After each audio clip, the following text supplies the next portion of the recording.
ప్రస్తుతం మనతో పాటు ప్రముఖ ఆధ్యాత్మికవేత్త జ్యోతిష పండితులు బ్రహ్మశ్రీ సుభాష్ శర్మ గారు మనతో ఉన్నారు. గురుగారితో మాట్లాడతాం. నమస్కారం గురుగారు. శ్రీమాత్రేనమండి. గురుగారు, రాత్రి సమయంలో మనం పొరపాటును కూడా ఏ వస్తువులను ఇతరులకు ఇవ్వకూడదు. అది దానంగా అయినా సరే, లేదంటే మన చేతితో ఇవ్వకూడదు అంటారు కదా కొన్ని వస్తువులు. రాత్రిపూట అప్పుగా కావచ్చు, దానంగా కావచ్చు, ఏ వస్తువులను మనం ఇతరులకు ఇవ్వకూడదు గురుగారు? తప్పకుండా అండి. ముందుగా వీక్షిస్తున్న ప్రేక్షకులందరికీ శ్రీమాత్రే నమః, శ్రీ గురుభ్యో నమః. యాదేవి సర్వభూతేషు మాతృరూపేణ సంస్థిత. నమస్తస్సై నమస్తస్సై నమస్తస్సై నమో నమః. ముఖ్యంగా సంధ్యవేళ అయ్యింది అని అంటే, కాస్త చీకటి పడుతుంది అని అంటే ప్రదోష కాలంలో ఎలాంటిది కూడా బయటకు వెళ్ళకూడదు అని శాస్త్రం. అంటే ఈ ఉప్పులు, పప్పులు, చింతపండులు, పెరుగు, పాలు ఇవి చాలా మంది పక్కనున్న వాళ్ళకి అడుగుతూ ఉంటూ ఉంటారు.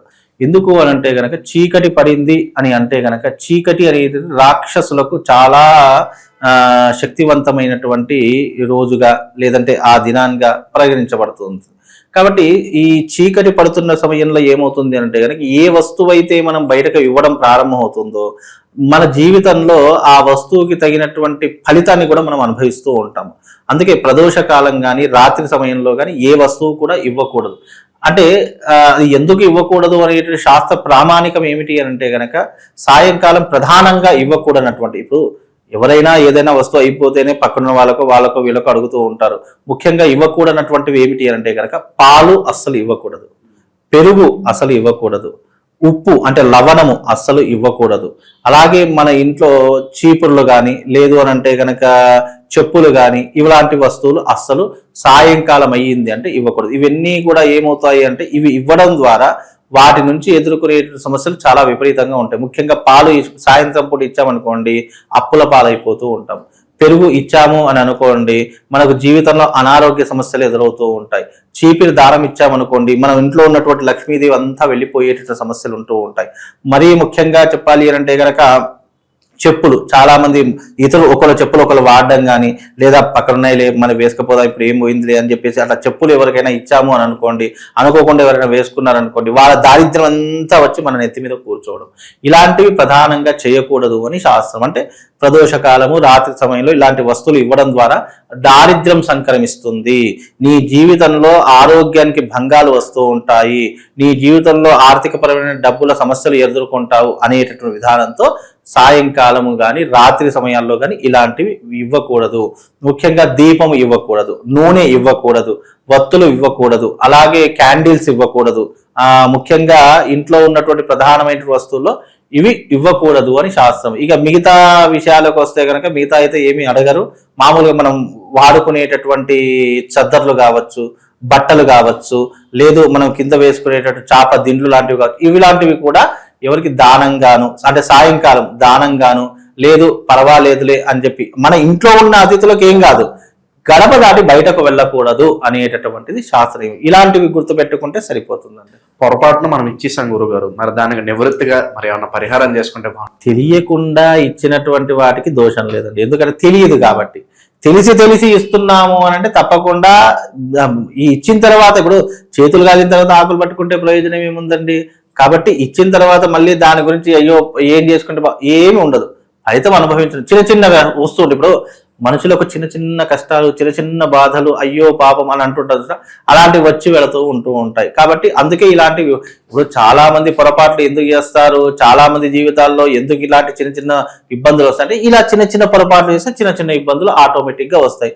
డబ్బు పోవడం కానీ, లేదు దొంగతనం జరగడం కానీ, లేదు అని అంటే కనుక మన ఇంట్లో అశాంతి నెలకొనడం కానీ, మానసిక సంఘర్షణ ఎదుర్కోవడం కానీ, మనసు ప్రశాంతంగా లేకపోవడం, ఇలాంటివి ఎక్కువగా జరిగేటటువంటి పరిస్థితులు ఇలాంటి దానాలు చేయడం వల్ల కలుగుతాయి అని శాస్త్రం. అంటే రాత్రిపూట ఎటువంటి దానాలు ఇవ్వకూడదు, లేదా అప్పుగా ఇవ్వకూడదు మనం మాట్లాడుకున్నాం. కానీ నైట్ టైం ఎలాంటి పరిహారాలు చేయడం వల్ల మనీ అట్రాక్షన్ బాగుంటుంది అంటారు గురుగారు? ఏదైనా ఉంటుందా? ఉంటుంది. మనీ అట్రాక్షన్ కోసం 1,00,000 మార్గాలు ఉన్నాయి. ఎందుకంటే రాత్రి తాంత్రిక విధానంలో చెప్పారు, ఇవన్నీ తాంత్రిక విధానానికి రాత్రి సమయంలో చేసే ప్రతిదీ కూడా తాంత్రికానికే వస్తుంది. ముఖ్యంగా రాత్రి సమయంలో శుచిగా, శుభ్రతగా, చక్కగా ఒక దీపం ముందర పెట్టుకొని దాని ముందర కూర్చుండి నువ్వు లక్ష్మీదేవి యొక్క స్తోత్రం చదువుకోవడం కానీ, అంటే మరీ రాత్రి సమయం కాకుండా నువ్వు పడుకునే 1 గంట కానీ 2 గంటల ముందు కానీ ఒక దీపం పెట్టుకొని లక్ష్మీ స్తోత్రం చదువుకోవడం కానీ, లేదు అని అంటే గనక ఆ సమయంలో ప్రదోషకాల సమయంలో నువ్వు విశేషంగా అమ్మవారి యొక్క ఆరాధన చేయడం కానీ, లేదా ఇష్టదైవాన్ని పూజించుకోవడం కానీ,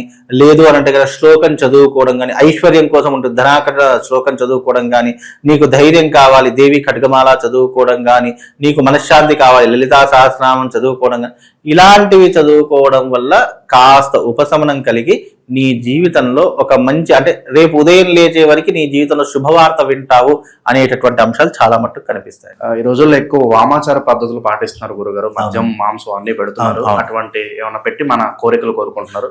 ఇప్పుడు విషయం ఏంటంటే వామాచార పద్ధతులను మంత్రయుక్తంగా, తంత్రయుక్తంగా, శాస్త్రయుక్తంగా ఉండాలి తప్ప ఎవడో వామాచారం చేస్తున్నాడు కదా అని చెప్పి మనం కూడా ఇంట్లో అలాంటివి చేసామనుకోండి మనం మూర్ఖులం అవుతాము, అజ్ఞానులం అవుతాము. ఆ సమయంలో అలాంటివి చేస్తే చుట్టుపక్కల ఉన్న వాళ్ళు మన మీద లేనిపోని నిందలు వేస్తూ ఉంటారు, ఇలా దోషములు పెడుతూ ఉంటారు. ఇలా ఎన్నో రకాల వామాచారం అనేటటువంటిది అది దేనికి ఆచరించాల్సింది దశమహావిద్యలకు ఆచరించవలసినటువంటి క్రియలు. అవి నేను ఇంట్లో చేస్తాను అంటే కుదరదు. దశమహావిద్యలు చేయవలసినటువంటి ప్రదేశాలు కొన్ని ఉంటాయి, అవి ప్రత్యేకంగా చేయవలసినటువంటి విధానాలు కొన్ని ఉంటాయి. విధికి ప్లస్ శాస్త్రానికి రెండుటికి అనుసంధానంగా ఉండేటువంటి వామాచార పద్ధతి. దానికి మద్యము, మాంసము, మైథునము, ముద్ర ఇలాంటివి కావాల్సినటువంటి పద్ధతులు కొన్ని ఉంటాయి. మంత్రము ఇవన్నీ కూడా దానికి కావాల్సిన ప్రధానమైనటువంటి విధానాలు. అవి నేను చేసుకుంటానంటే కుదరదు. దానికి తప్పకుండా ఆ యొక్క ఉపాసన ఉన్నటువంటి వారు ఉంటేనే దానికి అర్హత కలుగుతుంది తప్ప నేను రాత్రి సమయంలో వామాచారం చేస్తారు కదా నేను కూడా ఇంట్లో వామాచారం చేసుకుంటాను అంటే నువ్వు పాడెక్కాల్సిందే, ఇంకా వేరే మాట ఏమి ఉండదు. కాబట్టి అలాంటి జోలికి వెళ్ళకండి అస్సలు. ఒకవేళ వామాచార పద్ధతి ఉంది దేనికి దశమహావిద్యల్లో నువ్వు కోరుకున్నటువంటి కోరికకు శీఘ్రంగా నెరవేరడానికి దానికి చేయవలసిన పద్ధతులు అది గురువుని ఆశ్రయించి చేసుకోవాలి తప్ప ఎవరు పడితే వారికి చేసుకోవడానికి అవకాశం ఉండదు. మంచి విశ్లేషణ అందించారు, ధన్యవాదాలు.